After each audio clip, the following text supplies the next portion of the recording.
For anybody that doesn't know, Donald Trump says when he wins the election, he's putting Elon Musk in charge of the audit and the treasury for the United States of America.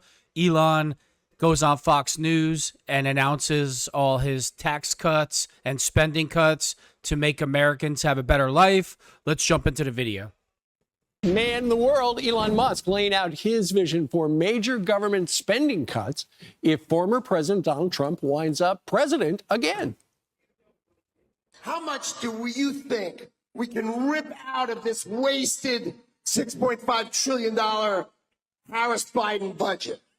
Well, I think we can do at least $2 trillion. That's a big number. Our next guest is promising to work with Musk to get this done if he becomes Treasury Secretary during a second Trump administration. Paulson and Company founder and president John Paulson joins us right now. John, good morning to you. Hey, good morning, Steve. Steve, I'll give you one good way to bring down spending because we just saw that clip. The government is now subsidizing to the tune of $1 trillion the Green New Energy deal. That's subsidies for electric vehicles, subsidies for solar panels, subsidies for wind. And my question is, why should the hardworking Americans pay taxes, give it to the government, and the government gives it to a car buyer in California or homeowner in California to subsidize their purchase of an electric vehicle? That's not fair to the people that aren't driving electric vehicles. I'm all for electric vehicles, but I don't think the government should take your tax dollars to subsidize that. So by eliminating those subsidies, that eliminates $1 trillion in spending right there. I don't want a solar power car. Nobody should be forced to drive an electric car. That's not America. If I want to drive a car that runs on gasoline, that's my business, not yours. Sure. And it also brings down costs. Ultimately, so that's just one example of spending cuts that would benefit Americans. John, you know, Elon Musk is really good at efficiency. He runs his companies very efficiently. So it would be great to have him take, his set of eyes and say, okay, we could do this, we could do that, we could do something else. But of course, there are some people who are like, I hope he doesn't chop important social programs or things that people are relying on. Absolutely not. And I'll give you another example.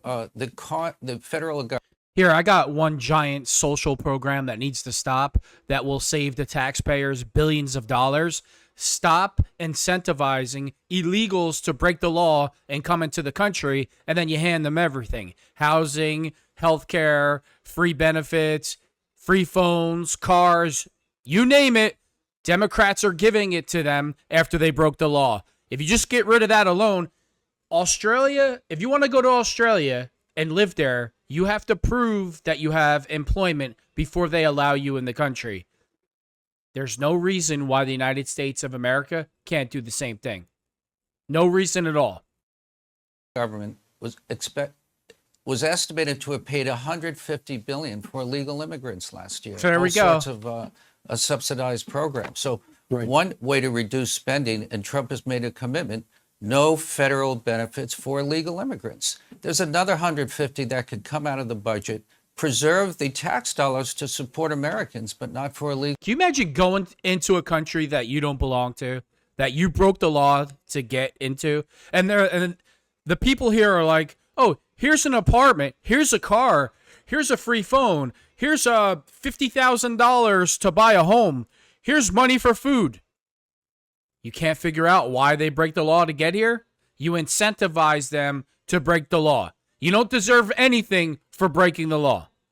Illegal immigrants. You make a good point. You know, $1 billion here, $1 billion there, it suddenly adds up to some real money. John, there's an op-ed in the Wall Street Journal, and essentially it says this. As far as policies and coalition go, Kamala Harris, is running for what essentially would be Barack Obama's fourth progressive term. Many Americans see all this and will still vote for Ms. Harris because they think 4 more years of Mr. Trump is a bigger risk. But voters also have to cause to fear the bloody mindedness of the modern left with its regulatory coercion, cultural imperialism, economic statism, and desire to strip judicial independence. If Ms. Harris loses, this will be the reason. We've thought about it being Joe Biden 2.0, but a lot of people don't think about it as a fourth version of the Obama year. Yeah, good point, Steve. I think in terms, you just have to look at how the economy did under Trump to get a good look for how we're going to do again under Trump. Inflation was low, only 1.9%. Under Biden, it's been over 5.7%. Real wages grew under Trump. They declined under Biden.